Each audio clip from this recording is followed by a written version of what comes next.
The episode opens with a flashback to the climactic ending to Season 1. Only this time we get to follow Omni-Man after he flies away from Earth. Nolan flew into the depths of space alone with no apparent direction until he eventually ends up at a black hole and tries to kill himself by being sucked into it. At that moment, a Thraxan ship appears and nearly gets pulled into the void, but Omni-Man saves the vessel and returns them Thraxa, where the Thraxans beg him to stay and be their protector. Note, the song that plays during the montage is Avalanche by Nick Cave and the Bad Seeds. New family who dis. Back in the present day, Mark confronts Emperor Nolan, and after some initial tension, father and son embrace in a hug. The moment doesn't last very long as Mark is still deeply angry with his father, including over the latest lie that brought him to Thraxa. After a brief tantrum, Mark tries to fly away, but he's too far from Earth to make it. Nolan implores Mark to hear him out about the Thraxan plight. However, and that explanation takes a sick twist when Mark is confronted with the fact that Nolan has a new Thraxan wife, Andressa, as well as a rapidly growing Thraxan son, who is Mark's half-brother. Mark's WTF reaction leads us into the title sequence, then immediately back to Mark so he can finish the expletive-laden rant. Back on Earth, Debbie Grayson, Sandra Oh, is still wandering aimlessly after taking the massive hit of being kicked out of her support group. Debbie visits Nolan's Fox grave, still struggling over what is real or not between them, with Mark being the only real benefit. It's clear that Debbie is at her lowest ebb. The Mahler twins are back. After losing one clone, the original, Mahler and Angstrom Levy's explosive experiment back in Episode 1, the surviving Mahler creates a new clone of himself. Since the original is now easily discernible thanks to his Two-Face-style disfigurement, the clone Mahler immediately knows he's the clone. Donald goes to pay Debbie a visit, but she's out doing graveyard therapy. Donald's instincts lead him across the street to the ruins of the safe house he used to manage while monitoring Omni-Man. When Donald finds his own glasses in the rubble, it confirms his suspicions that something is terribly wrong with his reality. Adam Eve visits Amber and William at college looking to reconnect with Mark after her emotional fallout with her dad. Since Mark is away in space, Eve agrees to hang out at her place in the city for the night before meeting William and Amber for brunch the next day. Back on Thraxa, Nolan tries to pacify Mark with an explanation that his new son ages rapidly and that they both have a mutual enemy in the Viltrumites, who will be coming to punish Nolan for leaving Earth. Nolan makes Mark aware that the Viltrumites will come after him and his half-brother too, with the latter almost guaranteed to be executed as a lower breed of life form. Protecting family and innocence alike are all Nolan thinks Mark needs as motivation. And he's right. Mark ponders joining with his father, but it's a moot point. The three Viltrumite soldiers that tracked down and killed Alan the alien arrive on Thraxa. Adam Eve is sleeping at a Guardians of the Globe safe house in the city when recurring C-list villain Kill Cannon shows up to steal one of Robot's old power sources. Luckily, a fight is exactly what he was looking for. Mark gets Andressa and his half-brother to safety in some caves beneath Thraxa.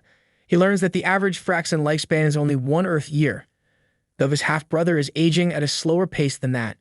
He also hears the softer side of Andressa fell in love with Nolan after he saved her ship.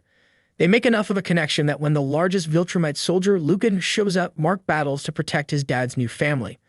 Lucan proves to be even more ruthless than Nolan, and Mark is quickly overwhelmed until his dad saves him.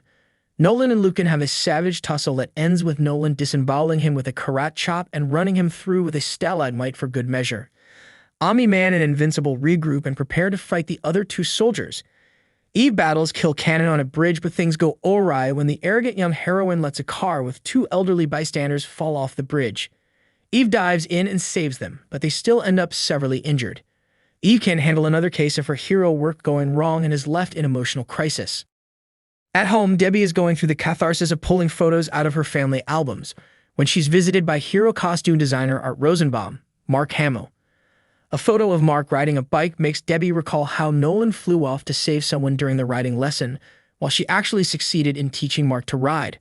Art finally gets through to Debbie after pointing out that she was always a strong person, even without powers, who helped cover Nolan's shortcomings and probably helped save Earth via her love of him. She was never dependent on Nolan or weaker than him, quite the opposite. It's exactly what Debbie needs to hear to finally find her resolve and truly move on. Donald can't let go of his curiosity and hacks a computer archive terminal in the GDA building to see the security footage from the safe house on the day he died. Needless to say, he's left shaken. On Thraxa, Nolan is feeling more emotion about the death and destruction the Viltrumites are causing, and he's both furious at and bewildered by it. He lashes out at Mark, demanding to know why empathy is desirable when it feels so bad. The philosophy debate is interrupted when the final two Viltrumite soldiers show up for round 2 of battle. The fight is brutal. At one point, Nolan takes Mark aside and chastises him for not fighting like a true Viltrumite, demanding he unleash his full fury and killer instinct. Mark fights the female soldier with her razor-haired braid and finally starts to lay some true smackdown on her. In the end, though, he's still too soft. Nolan slaughters his opponent, but Mark hesitates with the kill blow and ends up getting stabbed. Nolan brutally finishes the female soldier and saves Mark, but Lucan shows up carrying his own guts and takes Nolan out with an earth-shattering drop kick. With every Viltrumite down, Luca informs the Empire that the mission is a success. Mark awakes injured and immobile on Thraxa just in time to see his dad being carted away by the Viltrumites. Nolan begs Mark to remember the good he did for Earth and to read the books he wrote. It's clear the books hold some important knowledge for Mark to find.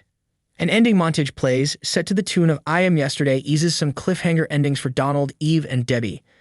Debbie gets her groove back by formally breaking all financial ties with Cecil, the GDA, and Nolan's estate.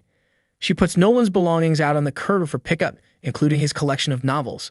Eve is seen riding a bus and ignoring the scheduled brunch and message queries from Amber and William. We see her enter her parents' house again in seeming surrender to the fact that she's not the capable adult she thought she was.